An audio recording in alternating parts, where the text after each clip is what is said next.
el nombre del Padre, y del Hijo, y del Espíritu Santo. Amén.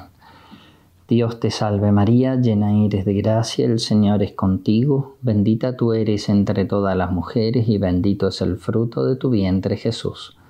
Santa María, Madre de Dios, ruega por nosotros pecadores, ahora y en la hora de nuestra muerte. Amén.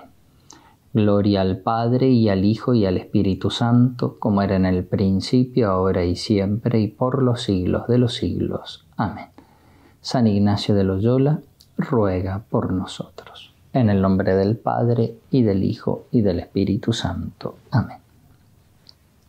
Nos toca ahora la contemplación de la crucifixión.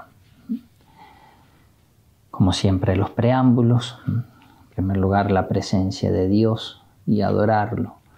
La oración preparatoria para todos los ejercicios, el número 46 del librito, pidiendo esa gracia de que toda la oración sea para mayor gloria de Dios. Rezar bien. Luego la historia, como Jesús llega extenuado sobre el monte Calvario. Allí es atravesado con 3 clavos, tachonado a la cruz, y allí comienza una agonía de 3 horas hasta que muere por nosotros en la cruz. Esa es la historia, brevemente. La composición del lugar, por supuesto, el monte Calvario. Ese monte es como Calvario, viene de calavera, un monte redondeado, donde en las afueras, en la época de Jesús, en las afueras de Jerusalén, donde el Señor fue crucificado junto con los ladrones. Y la petición, siempre fundamental, petición que se puede repetir, que se puede insistir sobre ella y sobre todo volver en los coloquios, ¿no? Esa hermosa petición que nos hace hacer San Ignacio. Dolor con Cristo doloroso, quebranto con Cristo quebrantado, lágrimas, pena interna de tanta pena que pasó por mí.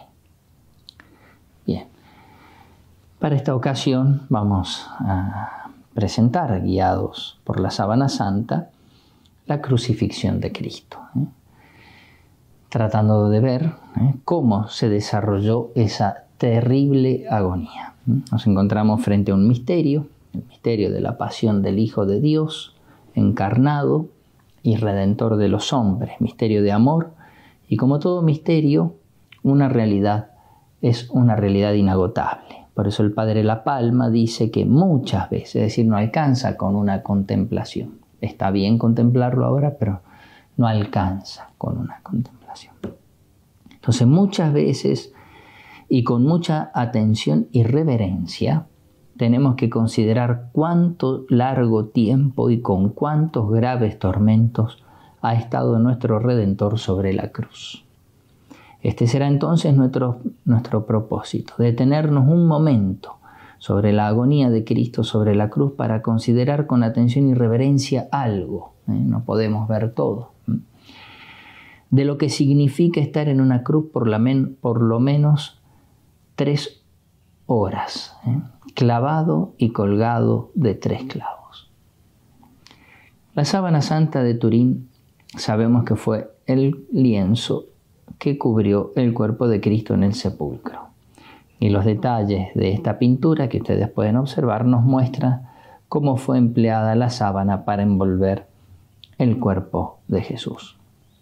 ¿Cómo se formó la imagen? Una posible explicación, porque nadie vio el momento de la resurrección, es que cuando Jesús resucitó, emanó de su cuerpo luz y calor, tanto que quemó la sábana santa, dejando marcada su imagen. En la sábana, en la imagen, no se encuentra ni un solo trazo de pintura. La tela, como pueden observar ustedes en la diapositiva, que estaba más cerca del cuerpo se quemó más, la que estaba más distante se quemó menos. Luego los científicos han establecido para cada tonalidad de la imagen un número y para cada número una altura, y así han obtenido una imagen tridimensional perfecta. En la sábana santa, los suplicios sufridos por Cristo han dejado unas huellas tan claras que se puede leer sobre el tejido toda la narración de la pasión como si se tratara de un libro. ¿Y para qué nos deja Jesús esta fotografía? para que de alguna manera podamos medir de alguna manera sus sufrimientos. Y por tanto, para que comprendamos el inmenso amor que nos tuvo y que nos tiene. Buscaremos de conocer un poco más esos sufrimientos para amarlo más, porque nadie ama lo que no conoce. Y ahora nos adentramos en la misma pasión de Cristo bajo la guía de la Sábana Santa, que según el Papa San Juan Pablo II es la reliquia más espléndida de la pasión de Cristo. En este capítulo entonces vamos a considerar la crucifixión. Entrando de lleno en el tema de la crucifixión, los estudios hechos sobre la Sábana Santa nos indican que con Cristo se utilizó la técnica violenta para crucificar. ¿Qué quiere decir esto? Quiere decir que con Cristo se usaron clavos y no sogas. Era otra técnica. El uso de clavos está confirmado también por el apóstol Santo Tomás, cuando después de la resurrección, como dice el Evangelio de San Juan, capítulo 20, dijo: si no veo en sus manos la señal de los clavos y no meto mi dedo en el agujero de los clavos, 2 veces dice clavos, y no meto mi mano en su costado, no creeré. Entonces, en primer lugar, uso de clavos. En segundo lugar, la técnica violenta quiere decir que no se usó el cedile. Ahora podemos ver una cruz con este elemento fundamental: el cedile o sostén alperineo, también llamado corno. Se trata de un elemento que se agregaba a la cruz, más o menos a la altura de la cintura del condenado, y sobre el cual el crucificado podía apoyarse, como cuando uno se sube sobre una montura. De este modo, el condenado, apoyado sobre este sostén, podía respirar sin ninguna dificultad. Se trata de un elemento que servía para que la crucifixión no fuese tan cruel, ya que con el cedile un hombre de estatura normal no podía ir al encuentro de la asfixia, siendo imposible el desplome del cuerpo. Esto hacía que un crucificado podía llegar a estar muchas horas e incluso días sobre la cruz. El hecho de que Cristo muriera antes que los 2 ladrones y en apenas 3 horas después de crucificado, recordemos que algunos podían llegar a durar días enteros colgados de la cruz, se explica teniendo en cuenta los siguientes elementos. Primero, los horribles maltratos que precedieron a la crucifixión, sobre todo la terrible flagelación, a la cual hay que agregar la cruel e inusitada coronación de espinas y el penoso camino hasta el Calvario cargando la cruz con sus dolorosas caídas. En segundo lugar, la misma técnica de la crucifixión, es decir, el uso de clavos en vez de cuerda. Y en tercer lugar, la ausencia de cedile, que hacía presente uno de los peores tormentos, si no el peor tormento de la crucifixión, que era la asfixia. Recapitulando, con Cristo se utilizó la técnica violenta para crucificar. Esa técnica violenta constaba principalmente, como hemos dicho, de 2 elementos: ausencia de cedile, por lo cual el crucificado, para huir de la asfixia, tenía que usar sus propias fuerzas, especialmente por medio del movimiento de elevación, que era penosísimo, como vamos a ver. Y en segundo lugar, el uso de clavos, con los cuales se procuraba un dolor exquisito, atroz, debido a la lesión del nervio mediano, dolor indecible, que según el testimonio de los médicos puede llevar una persona hasta la locura. En cuanto al uso de los clavos, la Sábana Santa nos ofrece abundante información. En primer lugar, nos indica, como ustedes pueden ver en la diapositiva, el lugar por donde fueron crucificadas, atravesadas las manos. Observamos que el recorrido del clavo y su localización entre los huesecillos del carpo o muñeca. No pudo ser crucificado en las palmas de las manos porque se hubieran desgarrado, pues los tejidos de la palma de la mano no habrían podido sostener el peso del cuerpo. Este punto de suspensión es muy sólido, pues en dicho lugar tienen origen los tendones y músculos de la mano. Los médicos llaman a este punto el espacio de Destodt. Lesionando este lugar, se daña el nervio mediano. Esta herida hace que el dedo pulgar, con un movimiento violento, se doble hacia la palma de la mano, dice el doctor Barbet. Se trata de un dolor indecible, fulgurante, que se ha apoderado de sus dedos, ha saltado como un dardo de fuego hasta su espalda y ha estallado en su cerebro. Se trata del dolor más insoportable que un ser humano pueda experimentar, la lesión de un tronco nervioso. En este caso, el nervio mediano casi siempre va acompañado de un síncope, es decir, de un desmayo, lo que es, en el fondo, una suerte. Para las personas que han sufrido la lesión de un tronco nervioso, lo mejor es desmayarse. Pero como sabemos bien, Jesús nunca perdió el conocimiento ni se desmayó. Obsérvese que el pulgar está doblado sobre la palma de la mano, por eso se ven solo 4 dedos. Es una prueba de que ha sido herido el nervio mediano. La herida del tronco nervioso queda en contacto con el clavo.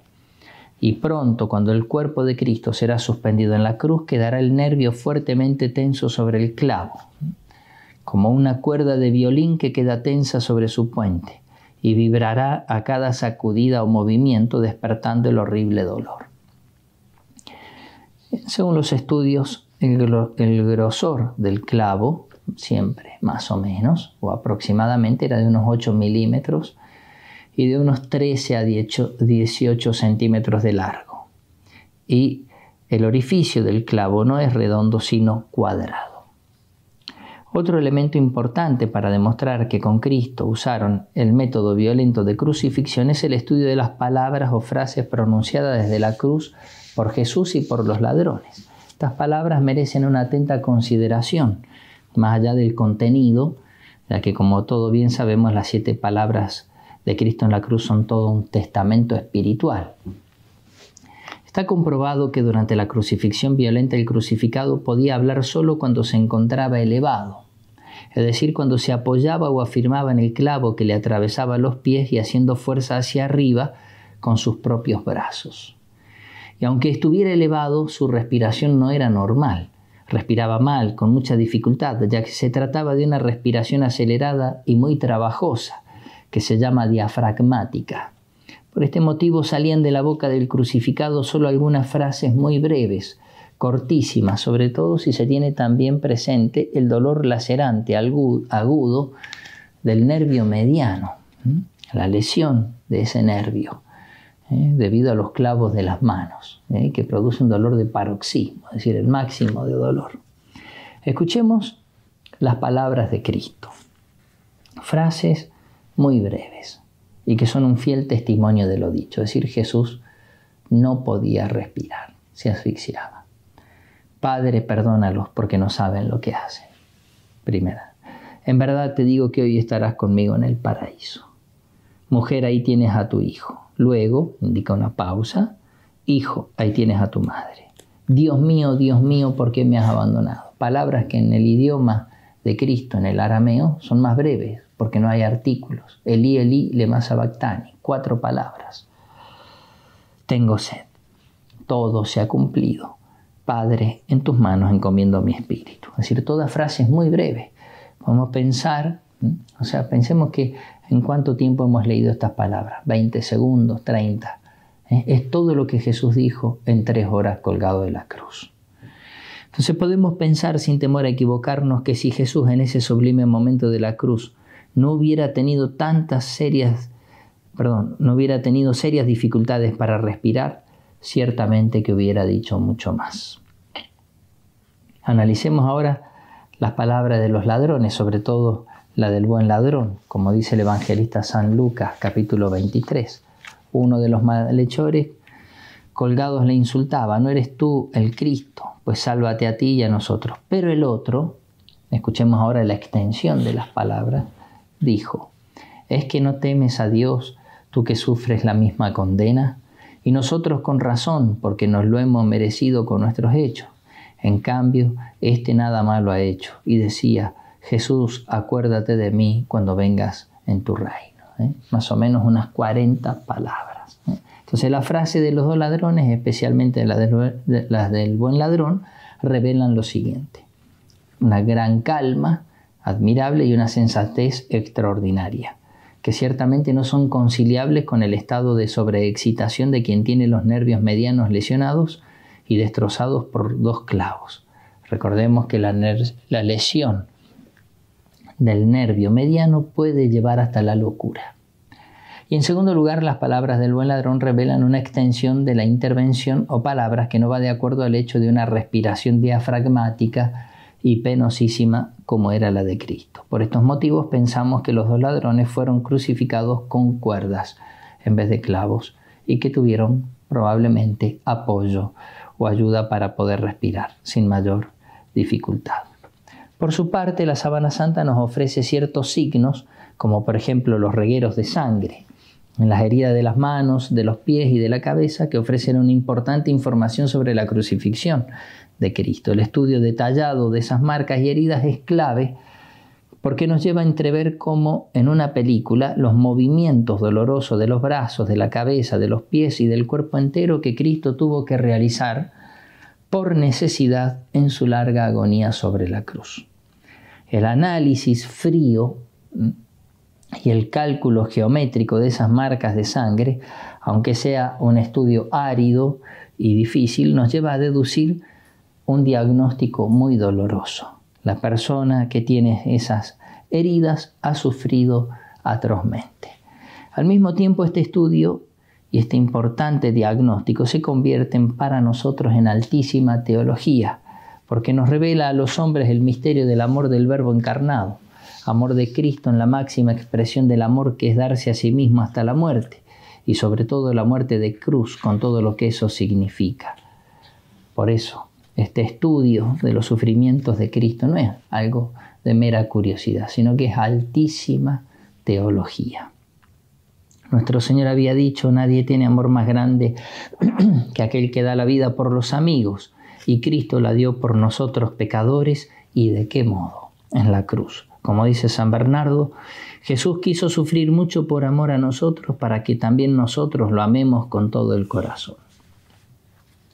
Antes de entrar de lleno en el análisis de las marcas de sangre, no nos olvidemos de aquel gesto maravilloso de nuestro Señor cuando Jesús llegó al Calvario. ¿Qué hicieron? Le dieron de beber un vino mezclado con hiel o vino mirrado.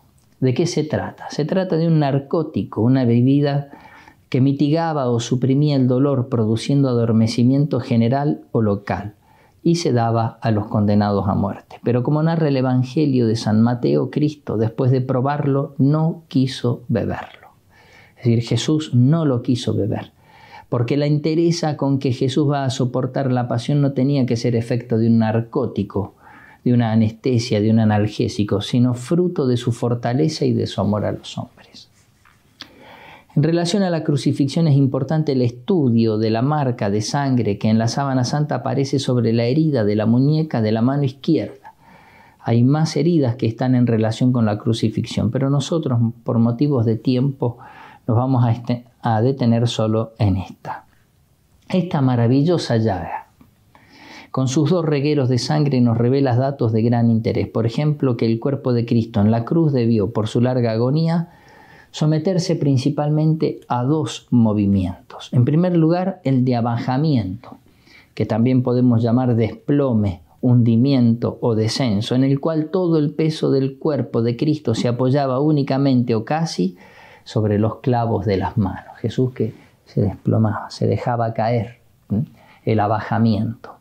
Y el movimiento de elevación, en segundo lugar, con el cual Cristo evitaba la asfixia y podía pronunciar algunas palabras. Para eso tenía que hacer un gran esfuerzo con sus brazos, haciendo leva y girando las manos sobre los clavos, y con los pies que hacían fuerza y se apoyaban sobre un clavo.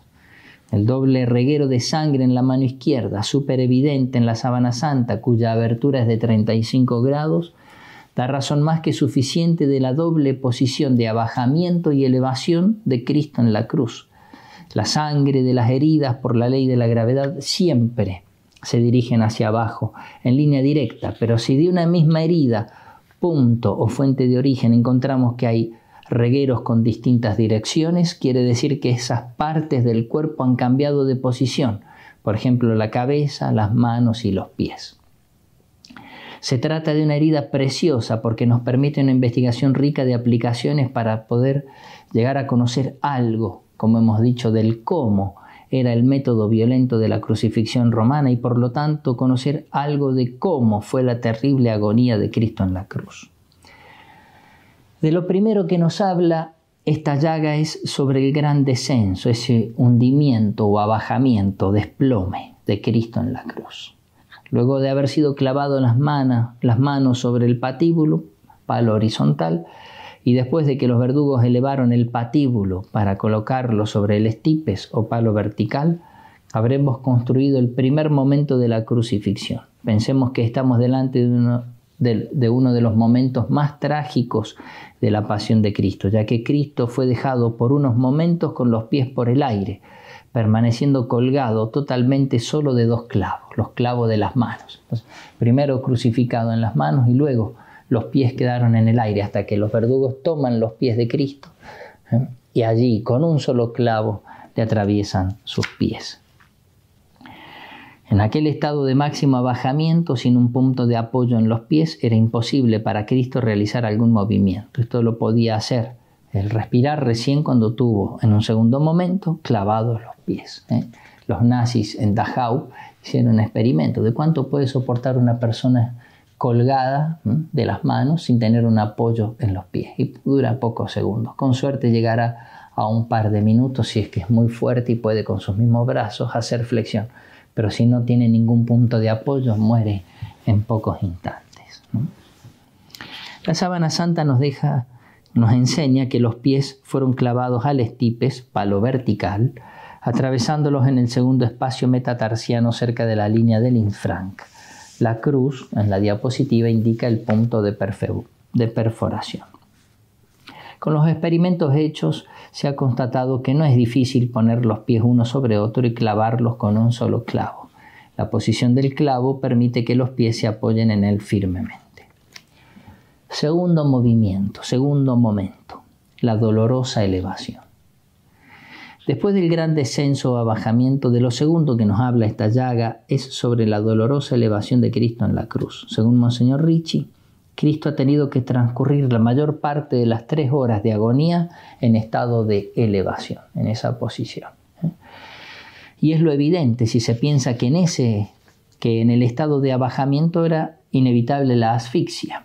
Pero en este estado de elevación el esfuerzo era extremo y por lo tanto ha tenido que sufrir algún relajamiento, cansancio, por lo cual regresaba al grande abajamiento. Para respirar tenía que estar en estado de elevación, pero el dolor de los clavos en las manos y en los pies hacía que se desplomara.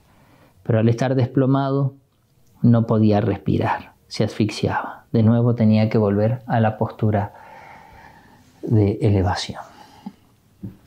2 movimientos de Cristo en la cruz, el abajamiento y la elevación. Se trataba de un esfuerzo terrible, un sufrimiento atroz, lo que hacía de este modo violento de crucifixión algo mucho más humillante y doloroso, por los permanentes movimientos que tenía que hacer el crucificado para luchar contra la muerte, para no asfixiarse.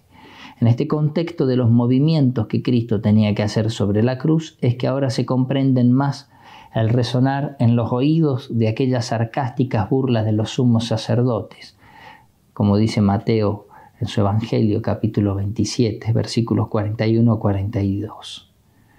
Has sido capaz de salvar a otros y no eres capaz de salvarte a ti mismo. Que podría ser la traducción de este pensamiento. Has sido capaz de salvar a otros y ahora, por más que hagas muchos esfuerzos, ese abajamiento y esa elevación, no eres capaz de salvarte a ti mismo. Entonces una gran crueldad y un gran ensañamiento. En este esfuerzo por elevarse para poder respirar, los pies de nuestro Señor también tuvieron que girar alrededor del clavo como si fuese un perno para permitir la flexión de las piernas y así lograr la elevación. También la planta del pie derecho de la sábana santa manifiesta 2 regueros de sangre que confirman las 2 posiciones de Cristo en la cruz. No solo las manos, por la lesión del nervio mediano, sino también los pies sufrían atrozmente. Por esto mismo, después de un poco, Jesús se volvía a desplomar. No podemos dejar de recordar, al pensar y revivir los movimientos de Cristo en la cruz, que sus músculos estaban profundamente lesionados, golpeados, hasta destrozados por la cruel flagelación, lo que hacía que cada movimiento fuera mucho más doloroso y atroz. Sabemos que las piernas de Cristo, especialmente las pantorrillas, fueron uno de los lugares más azotados. Y Cristo, para evitar la asfixia, ciertamente que tenía que hacer mucho esfuerzo con sus piernas para permanecer en la posición de elevación.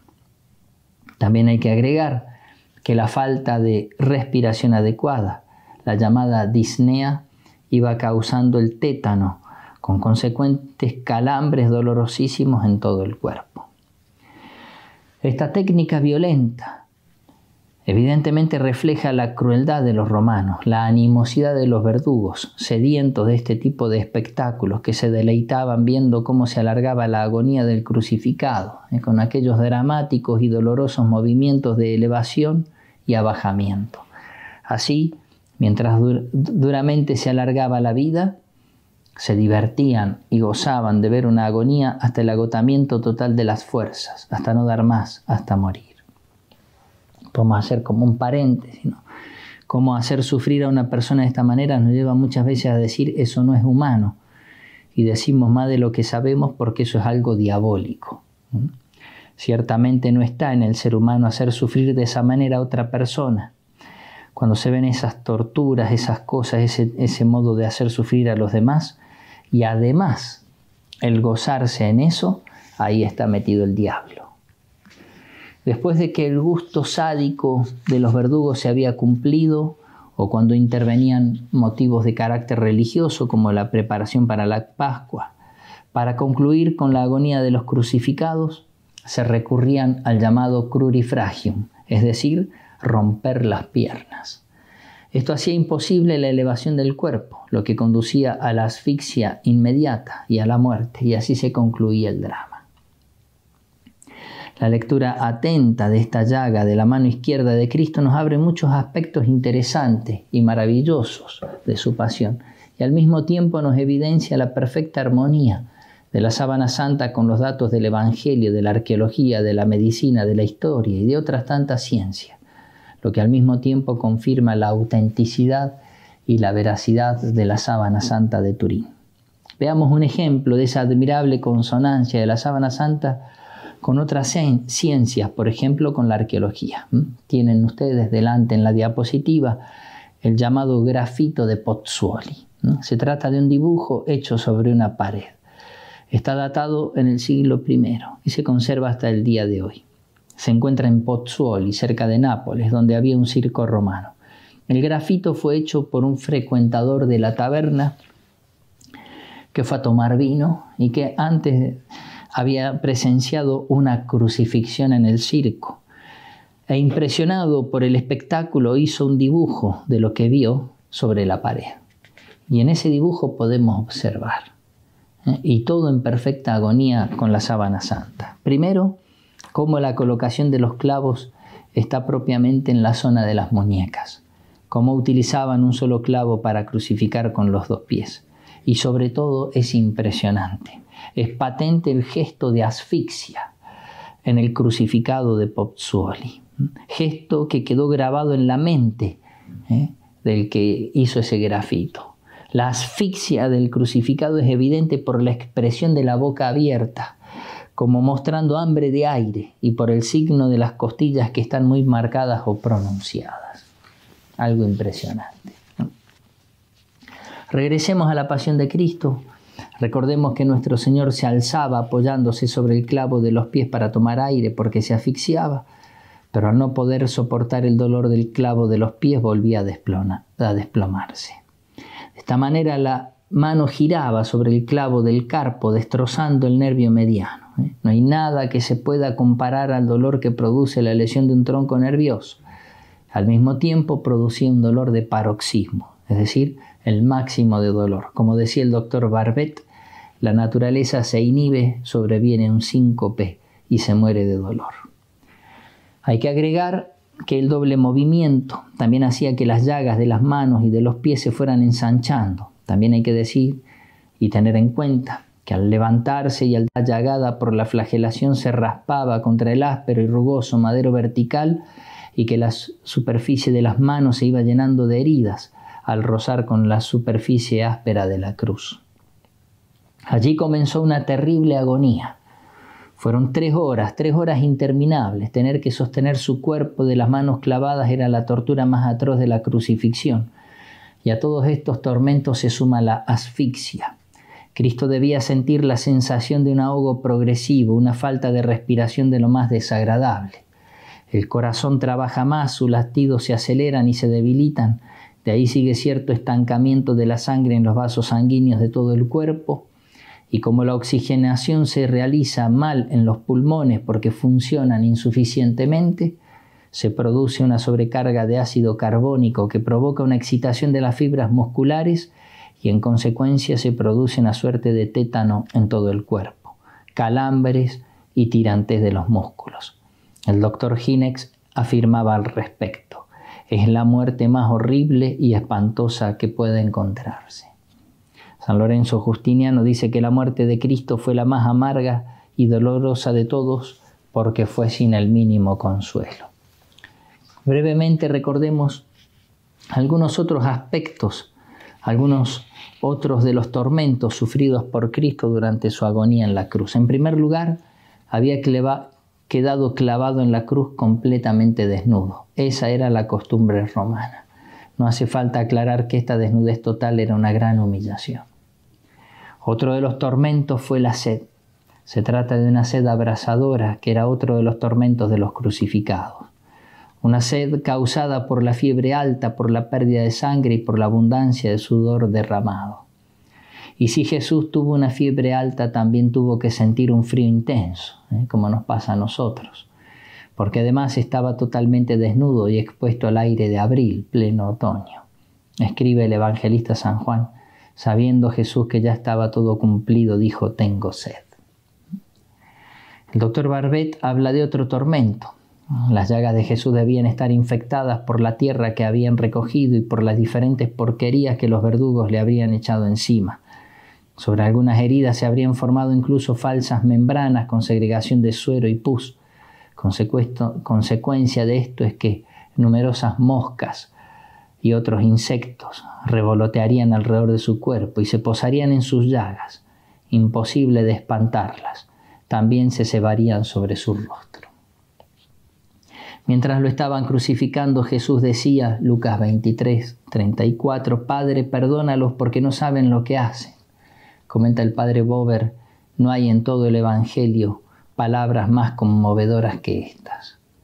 Torturado por los dolores atroces de la crucifixión, abrasado de sed y ardiendo en fiebre, abrumado por la humillación y la vergüenza, ultrajado por sus insolentes enemigos allí presentes, no pide que baje fuego del cielo y los consuma. Al contrario, lleno de misericordia, pide al Padre perdón para ellos. Jamás persona alguna ha mostrado tanta nobleza, tanta elevación moral, tanta grandeza de alma, tanta generosidad y más que nada tanta bondad y tanta caridad de corazón como muestra Jesús con estas palabras. Padre, perdónalos, porque no saben lo que hacen. Y fue aquí desde la cruz donde Cristo pronunció más que una palabra, un grito desgarrador. Elí, Elí, lema sabactani. Dios mío, ¿por qué me has abandonado? Se trata, como dice el padre Castellani, de una frase de dimensión infinita. Hacia las 3 de la tarde, en medio de una sed abrasadora, Jesús gritó a gran voz. Por lo tanto, todos se escucharon un gran lamento repitiendo las palabras del Salmo 21, donde se habla largo y detalladamente sobre la pasión de Cristo. Dios mío, ¿por qué me has abandonado? Cristo se había identificado con nosotros los pecadores, se sintió pues el gran pecador, identificado con todos los pecadores del mundo, como dice San Pablo, quien no conoció pecado se hizo pecado por nosotros. Por eso Cristo se sentía separado del Padre y lo sufría infinitamente en su corazón, sufrimiento infinitamente más grande que todos los sufrimientos físicos juntos. En este momento crucial de la pasión, Jesús nos ofrece lecciones admirables. Por ejemplo, si bien es cierto que el silencio de Cristo era necesario para darnos ejemplo de paciencia, también era necesario hacernos saber que era mucho el sufrimiento que sentía en su alma. Para entender que realmente sufría mucho en su cuerpo, bastaba con ver cómo todo él era una llaga viva, desde los pies hasta la cabeza. Bastaba con ver el rostro de Cristo todo desfigurado. pero para que entendiéramos que su espíritu no era de piedra y para enseñarnos que tan intensamente y tan vivamente había sentido en su corazón los insultos, la desnudez, los ultrajes, las burlas, las humillaciones, las torturas. Jesús, que por tanto tiempo no se había lamentado, ahora, para hacernos entender lo que sentía dentro de su corazón, pronunció ese grito desgarrador: Elí, Elí, lema sabactani. Dios mío, ¿por qué me has abandonado? De esta manera, con este clamor, sabemos y tenemos certeza de la misma boca de Cristo, que no eran menos los sufrimientos interiores en comparación con aquellos sufrimientos exteriores. Entonces, en la cruz, y cada vez que contemplemos el crucifijo en nuestras casas, en nuestras iglesias, encontramos dolor físico, el más grande e impresionante: estar colgado de 3 clavos por 3 horas, sufriendo la asfixia. Dolor espiritual el más grande, la desolación más grande de la historia. Dios mío, ¿por qué me has abandonado? Después de unos instantes, Cristo murió. Y como narra el evangelista San Juan, uno de los soldados le atravesó con su lanza el costado y al instante salió sangre y agua. Con Cristo no se hizo uso del crurifragium, el romper las piernas, porque ya estaba muerto. Por eso le atravesaron el corazón con una lanza, solo para comprobar que había muerto. Sí, con los ladrones. Y por eso, una vez que le destrozaron las piernas, no pudieron respirar más y murieron en pocos instantes. La herida está situada, la herida del costado, entre la 5ª y la 6ª costilla. La lanza atravesó el 5º espacio intercostal, penetró por el pulmón derecho y tras un recorrido de unos 10 centímetros alcanzó la aurícula derecha, la cual suele contener sangre líquida en los cadáveres recientes. Dice el doctor Marino Molina que en agonías excepcionalmente dolorosas el agua del pericardio es abundante. Concluyendo, el doctor Hynek reflexionaba, contemplando toda la crucifixión, siguiendo la sábana santa. Nunca hubiera podido creer, ni imaginar siquiera, que la crucifixión tuviera tanto de atroz y de cruel como nos lo da a entender la sábana santa con su mudo pero elocuentísimo lenguaje. La crucifixión excede en crueldad a todo cuanto podamos imaginar. Para nosotros que sabemos el valor inmenso, infinito de los sufrimientos del Redentor, que han obrado nuestra salvación, estas investigaciones sobre la sábana santa, al mismo tiempo que nos lleva a una reflexión amorosa de sus indescriptibles dolores, nos enseña todavía más los horizontes sin límites del amor de Cristo paciente, del amor de Cristo por cada uno de nosotros, de Cristo que se entregó por mí, pagó por mí, tomó mi lugar, como dice San Pablo en la carta a los Gálatas.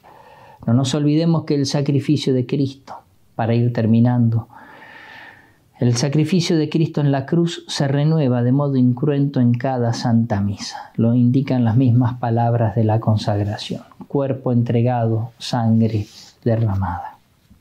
En cada Santa Misa que participamos podemos vivir, como lo vivían los santos, la pasión de Cristo. Como por ejemplo San Pío de Pietrelcina, que revivía toda la pasión de Cristo durante la misa. De tal manera que una vez que le preguntaron: Padre, ¿no se cansa de estar tanto tiempo parado? Él respondió: no estoy parado, estoy colgado.